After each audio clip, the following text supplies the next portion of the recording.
السلام علیکم ورحمۃ اللہ وبرکاتہ۔ ناظرین، پچھلے کچھ ویڈیوز کے ذریعے میں یہ وضاحت کرنے کی کوشش کر رہا ہوں کہ روح کی کیا حقیقت ہے اور اس جسم کی کیا حقیقت ہے۔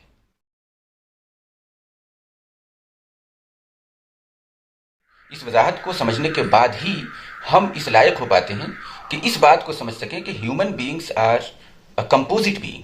انسان ایک کمپوزٹ بینگ ہے اور وہ صرف یہ مادی وجود نہیں ہے، بلکہ اس کا ایک آؤٹر کور ہے جو یہ مادی جسم ہے، اور اس کا ایک انر کور ہے جو اس کی روح ہے۔ اور اسی کے اعتبار سے ہم نے یہ بھی جانا کہ روح کے اعتبار سے انسان فرشتوں کے مشابہ ہے، اور اس مادی جسم کے اعتبار سے اور اس کی جو جبلت ہے اور اس کی جو خواہشات ہیں اور اس کے جو تقاضے ہیں اس کے اعتبار سے انسان جانوروں اور حیوانوں کے مشابہ ہے۔ تو اسی کانٹیکسٹ میں ہم نے یہ سمجھنے کی کوشش کی کہ روح کے بغیر انسان کی کیا حقیقت ہوتی ہے اللہ کی نظر میں، جس کو ہم نے جانا کہ انسان اور حیوان کے درمیان کیا فرق ہے قرآن کے اعتبار سے۔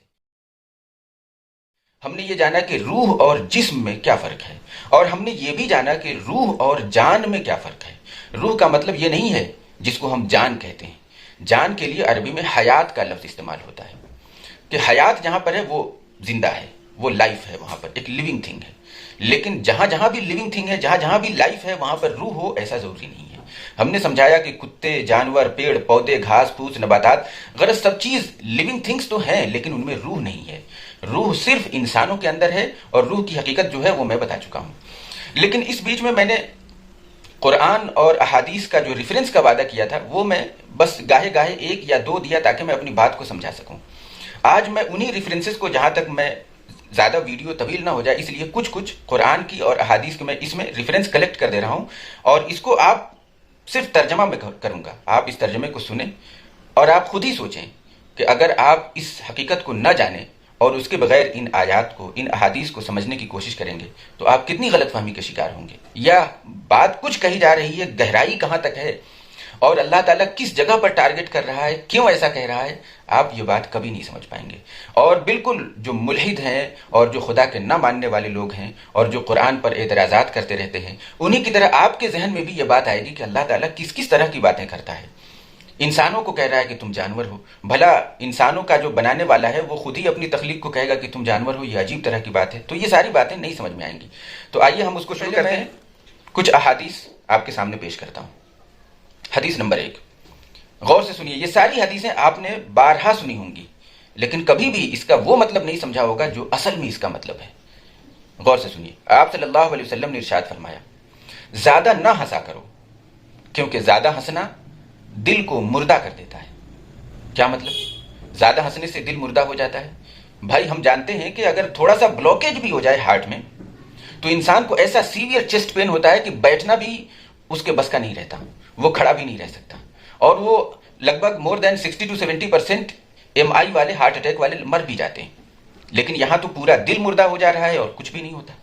تو یہاں پر مردہ ہونے سے مراد، چونکہ ہم نے جانا ہے کہ روح کا مرکز دل ہے، اور دل مردہ ہو جاتا ہے یعنی روح مر جاتی ہے، اور جس کی روح مر جاتی ہے وہ خدا سے اور اپنی آخرت سے غافل ہو جاتا ہے۔ اور جو شخص خدا کو یاد رکھے گا، اس کا خوف اور اس کا تقوی اپنے ذہن میں رکھے گا اور اپنی آخرت کے ٹینشن میں رہے گا، وہ ہنسے گا ہی نہیں اس قدر۔ اس کو تو ایک ہمیشہ فکر سوار ہے کہ میرا کیا ہوگا، نام اعمال کا میرا کیا ہوگا، میں کہیں جہنم میں تو نہیں پھینک دیا جاؤں گا۔ وہ تو اللہ کی عبادت میں لگا رہے گا، اپنے آپ کو جہنم سے بچانے والے اعمال میں لگا رہے گا۔ تو یہی ہے، آپ صلی اللہ علیہ وسلم نے فرمایا زیادہ نہ ہنسا کرو، کیونکہ زیادہ ہنسنا دل کو مردہ کر دیتا ہے۔ حدیث نمبر 2، جو میں اس سے پہلے بتا چکا ہوں، میں پڑھ دیتا ہوں۔ آپ صلی اللہ علیہ وسلم نے فرمایا کہ تم میں سے ہر ایک کی تخلیق اس طرح ہوتی ہے کہ وہ اپنی ماں کے پیٹ میں 40 روز تک نطفہ کی شکل میں رہتا ہے، اس کے بعد اتنے ہی روز تک جمے ہوئے خون یا علقہ کی شکل میں رہتا ہے، اور اس کے بعد پھر اگلے 40 روز تک وہ لوتھڑا یعنی مضغہ کی شکل میں رہتا ہے۔ پھر جب وہ 120 دن کا ہو جاتا ہے تو اللہ کے حکم سے ایک فرشتہ بھیجا جاتا ہے، وہ آ کر اس میں خدا کی روح پھونک دیتا ہے، اور اس پیدا ہونے والے بچے سے متعلق 4 باتیں بحکم خدا اور بھی پیوست کر دیتا ہے۔ نمبر 1 رزق، نمبر 2 عمر، نمبر 3 اس کا عمل، اور نمبر 4 شقی ہے یا سعید ہے۔ یعنی کلائمیکس کے اعتبار سے جب یہ سارا عمل کر کے مرنے کے بعد جائے گا خدا کے پاس، حساب و کتاب ہوگا، تو وہاں پر یہ کیسا ثابت ہوگا، یہ بدبخت ہوگا یا خوشبخت ہوگا، یہ جنتی ہوگا یا جہنمی ہوگا۔ اس حدیث میں آپ صلی اللہ علیہ وسلم نے آگے مزید فرمایا کہ خدا کی قسم جس کے علاوہ کوئی سچا معبود نہیں ہے، تم میں سے کوئی آدمی اہل جنت والے اعمال کرتا رہتا ہے یہاں تک کہ اس کے اور جنت کے درمیان صرف ایک ہاتھ کا فاصلہ باقی رہ جاتا ہے، تو پھر اس پر یہی تحریر غالب آ جاتی ہے اور وہ شخص جہنمیوں والے اعمال کر کے جہنم کا مستحق ہو جاتا ہے۔ اور پھر اسی طرح کوئی شخص اہل جہنم کے دوزخیوں والے اعمال کرتا رہتا ہے، لوگ اس کو بھی دنیا میں بھی دوزخی کہتے رہتے ہیں، لیکن اچانک بڑھاپے میں اس کو ایک توفیق ملتی ہے اور وہ ایسا یو ٹرن لیتا ہے اور بالکل اپنے آپ کو ٹوٹلی بدل کے رکھ دیتا ہے اور جنت کے والے اعمال شروع کر دیتا ہے اور کلمے پر اس کا خاتمہ ہو جاتا ہے اور وہ جنتی ہو جاتا ہے۔ یہ ایک الگ بات ہے کہ لوگوں کے ذہن میں خیال آتا ہے کہ جب پہلے ہی سے ہمارے لیے لکھا ہوا ہے کہ کون جنتی ہے کون جہنمی ہے اور اس کے اس گرفت سے تو کوئی باہر ہی نہیں آ سکتا، ہمارے پیدا ہونے سے پہلے ہی لکھا جا چکا ہے، تو اب ہمارے عمل کرنے سے کیا فائدہ؟ تو میں اس بات کو واضح کر دوں یہاں پر کہ تقدیر کیا ہے۔ تقدیر یہ نہیں ہے کہ ہم کو مجبوراً کسی رسی میں باندھ دیا گیا ہے یا کسی راستے پر ڈال دیا گیا ہے یا کہ تم ایسا ہی کرو گے، تم تو اس کے سوا کچھ بھی نہیں کر سکتے۔ یہ تقدیر نہیں ہے۔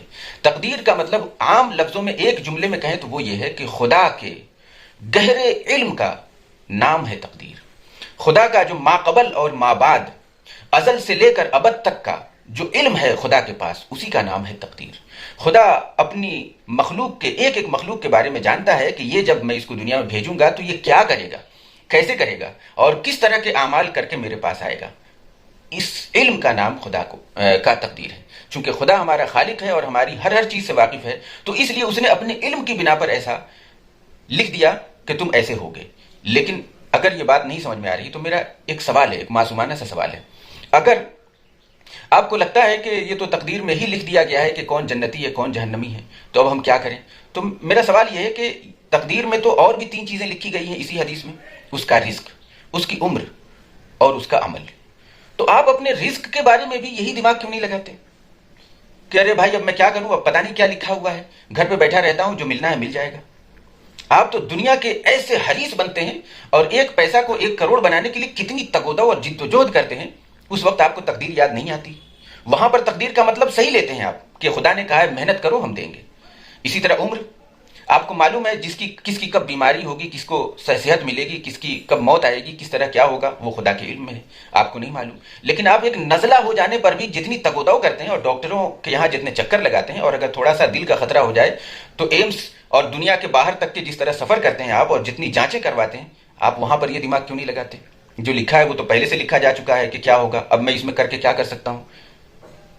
تو وہاں پر نہیں، عمل میں نہیں، آپ جو چاہتے ہیں کرتے ہیں، جہاں چاہتے ہیں جاتے ہیں۔ آپ کو بازار جانا ہے، آپ نے تقدیر کیوں نہیں سوچا کہ اگر تقدیر میں نہیں لکھا ہوگا تب تو پھر میں نکلتے ہی میرے پیر ٹوٹ جائیں گے، لکھا ہوگا تو ضرور کوئی نہ کوئی راستہ ہوگا، میں بازار پہنچ جاؤں گا۔ پہلی 3 چیزوں کے بارے میں آپ کو تقدیر یاد نہیں آتی، صرف آخرت کے بارے میں، دین کے بارے میں آپ کو تقدیر سر پر سوار ہو جاتی ہے۔ تو میرا یہی سوال ہے کہ اگر یا تو آپ تقدیر کو ویسے سمجھ رہے ہیں تو پھر سب کے بارے میں سمجھیں، اور اگر تقدیر کو ایسے ہی سمجھ رہے ہیں جیسے رزق، عمر اور عمل کے بارے میں سمجھ رہے ہیں، تو پھر اس کو بھی اسی طرح سمجھ لیجئے کہ جس طرح بنا صحت کی محنت کیے بغیر صحت حاصل نہیں ہوگی، اور بنا اپنے بچاؤ کیے بغیر اپنی حفاظت نہیں ہوگی، اور بنا کچھ کیے کوئی عمل نہیں ہوگا، اور بنا کمائے آپ کو روزی نہیں ملے گی، تو اسی طرح بنا کیے، بنا دھرے، بنا محنت کیے، بنا قربانی دیے آپ کو جنت بھی نہیں ملے گی۔ اور اگر کچھ نہیں کریں گے تو جس طرح خالی زمین میں کانٹے اگ جاتے ہیں، اس کے لیے محنت نہیں کرنی پڑتی، اسی طرح آپ اپنی دنیا میں لگے رہیں گے اور آپ کے وجود میں کانٹے اور سانپ بچھو ایسے ہی بھر جائیں گے کہ جہنم میں پہنچانے کے لائق بنا دیں گے۔ تو یہاں پر اس تقدیر کے مسئلے کو سمجھنے کے لیے میں نے تھوڑی تفصیل بتا دی۔ حدیث نمبر 3، آپ صلی اللہ علیہ وسلم نے فرمایا کہ اس شخص کی مثال جو اپنے رب کو یاد رکھتا ہے، اس شخص کی مثال جو اپنے رب کو یاد رکھتا ہے، اور اس شخص کی مثال جو اپنے رب کو یاد نہیں کرتا ہے، زندہ اور مردہ انسانوں کی سی ہے۔ یعنی جو شخص اللہ کی آیات سے اللہ کو اپنے قلب و نگاہ میں اور اپنے عقل و شعور میں پاتا ہے، وہی دراصل زندہ ہے، اور باقی تو سب مردہ ہیں۔ واضح رہے کہ یہاں پر ذکر سے مراد تسبیح پر گننے والا ذکر نہیں ہے۔ ذکر کی بھی ہم نے غلط حقیقت سمجھ لی۔ ذکر کا مطلب آتے ہی، نام سنتے ہی ہم سمجھ لیتے ہیں کہ تسبیح لینا ہے اور سبحان اللہ پڑھتے رہنا ہے۔ یہ قرآن والا ذکر نہیں ہے، یہ حدیث والا ذکر نہیں ہے۔